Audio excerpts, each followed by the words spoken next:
397 years ago, in November of 1621, Governor William Bradford organized a celebratory feast to mark the first successful corn harvest of the Plymouth Bay colony. Well, the first successful corn harvest that white people had attempted. Native Americans were like, congrats? We've been harvesting maize for millennia, but good job. And they wouldn't have been able to do any of it if it weren't for a lone indigenous man, the last surviving member of his tribe, nicknamed Squanto.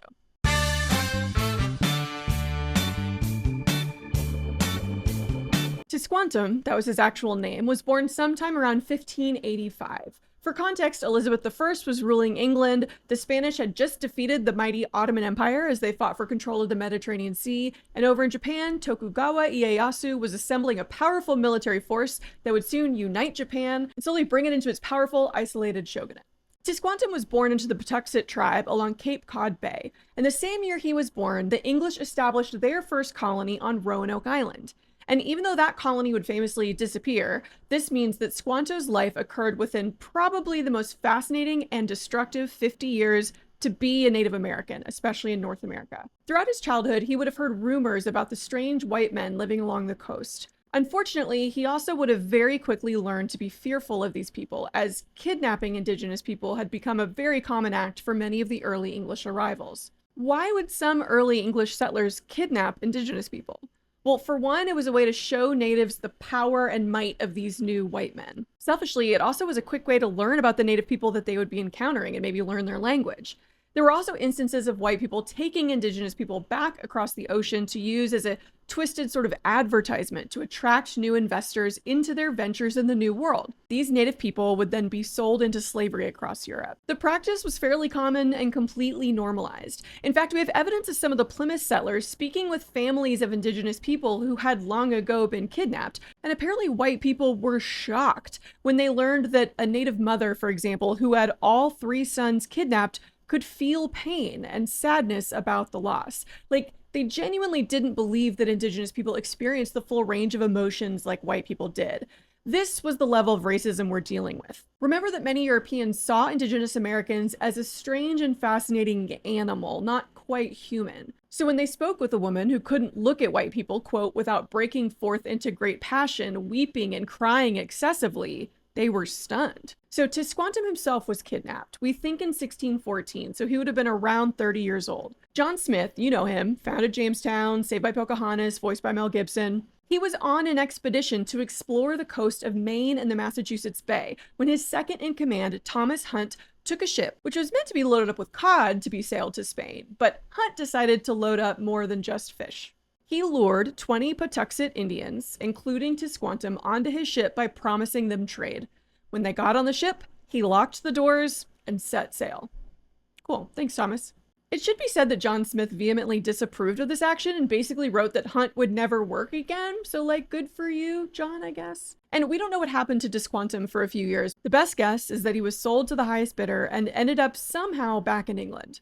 He would have been highly desirable for merchants looking to establish trade with the New World, especially once he picked up the English language. One way or another, Tisquantum ended up back on a boat to Newfoundland, where he would work as an interpreter for an English captain for a few years. He became such a highly valued middleman between the English and the indigenous Americans that he was sent around the northeastern colonies to help many of the new English arrivals, again, against his will. He eventually ended up close to his birthplace, and he was allowed to go and search for his family. But he was the only one left, literally. Disease had wiped out his people while he had been enslaved, and he was now the only remaining Patuxet Indian as far as he knew. He was eventually captured again by the Wampanoag Indians, who used him to establish interactions with the group of English settlers who had just arrived at Plymouth Bay on a ship called the Mayflower. Ever heard of it? So in September 1620, just 1 year after Tisquantum arrived back in his village to find his tribe gone, a small ship called the Mayflower had left Plymouth, England, carrying 102 passengers. These passengers were an assortment of groups who were leaving England seeking religious freedom. Well, freedom to practice their religion exclusively. The journey lasted over 2 months, and although they intended to land near the mouth of the Hudson River, they missed and ended up in Cape Cod. I guess you could say they pulled a Columbus, am I right? Eventually, they ended up in Massachusetts Bay, where they established the village of Plymouth. And the first winter was so brutal that most of the Pilgrims just lived on the ship. They made it through to spring, at which point they moved onto the land permanently, and they were visited by an indigenous American who greeted them in English. This was Tisquantum, traded to the Plymouth settlers by the nearby Wampanoag tribe. Tisquantum taught the Pilgrims how to cultivate corn, extract sap from maple trees, catch fish in the rivers, and avoid poisonous plants. And he also served as a translator and mediator between the early Plymouth colony and local tribes, helping them forge an alliance with the nearby Wampanoags. So, the first official Thanksgiving was in November of 1621, 1 year after the Pilgrims' voyage to the New World. William Bradford, the governor of the new colony, organized the 3-day celebration as a symbol of the new alliance between his people and the Wampanoag. This alliance would last for over 50 years and is sadly one of the few examples of white and indigenous people working together for an extended period of time in, all of American history. It was a brief vision of what could have been. So in that way, it is a huge achievement, both the alliance that was brokered by Tisquantum and the fact that the Pilgrims didn't starve. And really, almost all of the credit goes to an enslaved native who had already traveled to Europe and back before the Pilgrims even arrived. Yada, yada, yada, we eat cranberries from a can. Now, Tisquantum's story obviously doesn't end with Thanksgiving. He lived with the Pilgrims of Plymouth for the next 20 years, earning himself quite the reputation as he navigated this tricky balancing act between the two worlds. Many other Native Americans viewed him with intense mistrust because he was so close with the white men. And there is some evidence that later in his life, Tisquantum kind of reveled in the power he held. Here's a passage from a book written by Mayflower pilgrim Edward Winslow about Tisquantum. His course was to persuade the Indians that he could lead us to peace or war at his pleasure, and would oft threaten the Indians, sending them word in a private manner we were intended shortly to kill them, that thereby he might get gifts for himself to work their peace, so that whereas people were wont to rely on Massasoit, the Wampanoag chief, for protection, now they began to leave him and seek after Tisquantum. Now, the way Winslow is writing about Tisquantum, it's clear that he views this behavior as immoral and unethical. Basically, he's tricking both sides to gain power for himself, but frankly, I think it's kind of badass. Here's a guy who has been captured, enslaved, the last remaining member of his tribe, but he's found a way to gain power and influence with the people who are to blame for his hardship. And not just the English, but also the Wampanoag tribe that he's taking advantage of, who captured him and basically traded him to the Pilgrims for safety and some European wares. Are you telling me that you wouldn't do whatever you had to do to survive and gain power in a situation like that? You wouldn't maybe mess with both sides a little, threatening the natives with the white settlers and vice versa? Maybe it's unethical, but it's no more unethical than what any of the white settlers were doing daily in North America. Now, Tisquantum did get himself into some hot water when he started spreading rumors that Massasoit, the Wampanoag chief, was conspiring with other local tribes to attack the colonists. This obviously sparked massive fear and panic among the colonists, and when they learned that Tisquantum had just made it up, they were furious. I mean, who knows why he did it? Maybe he hoped that both sides would go to war and he might be able to escape and live his life on his own terms again. Or maybe he just wanted to screw with all the different groups who had used him for so long. Who knows? Tisquantum was eventually saved from punishment by his BFF and the other half of a kind of amazing cross-cultural white/native bromance, Plymouth Governor William Bradford.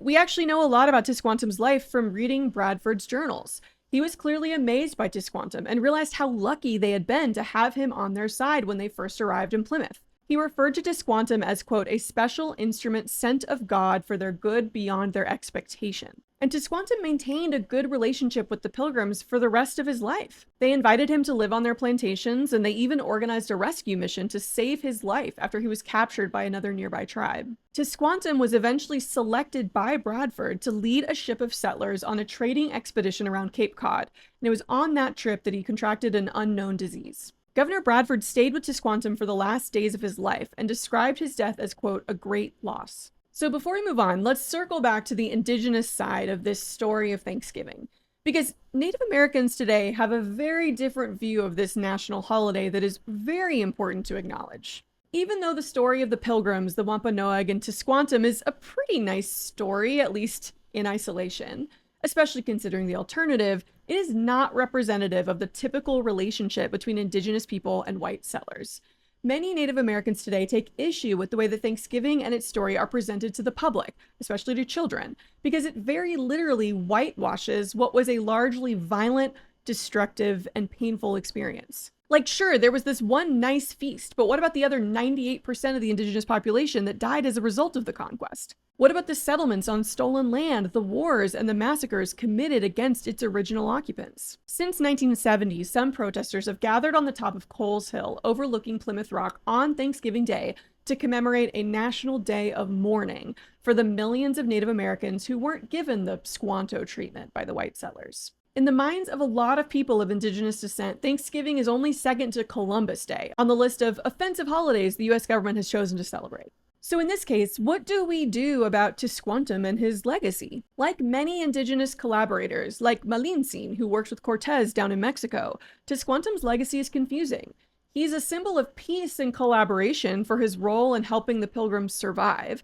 He's really the grandfather of Thanksgiving, if you think about it. But he was forced to take on that role because he'd been kidnapped, dragged around the Atlantic Ocean, and enslaved. He sometimes worked with the English against other indigenous tribes, but his story is a good opportunity to remind ourselves that every famous historical figure is just a person, like you and me.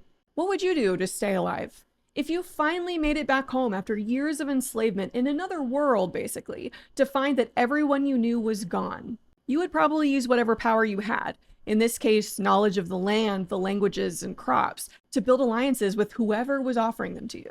So maybe Thanksgiving could be less about the glory of the Pilgrims and more about the tragedy and the small triumphs of the indigenous people. We should mourn the millions who died, whether through disease or violent colonization, but we can also celebrate the ones who survived in whatever way they could. So if you celebrate, then I hope you have a happy and reflective Thanksgiving. Thanks for watching. Like and subscribe, and join patreon.com/antisocialstudies.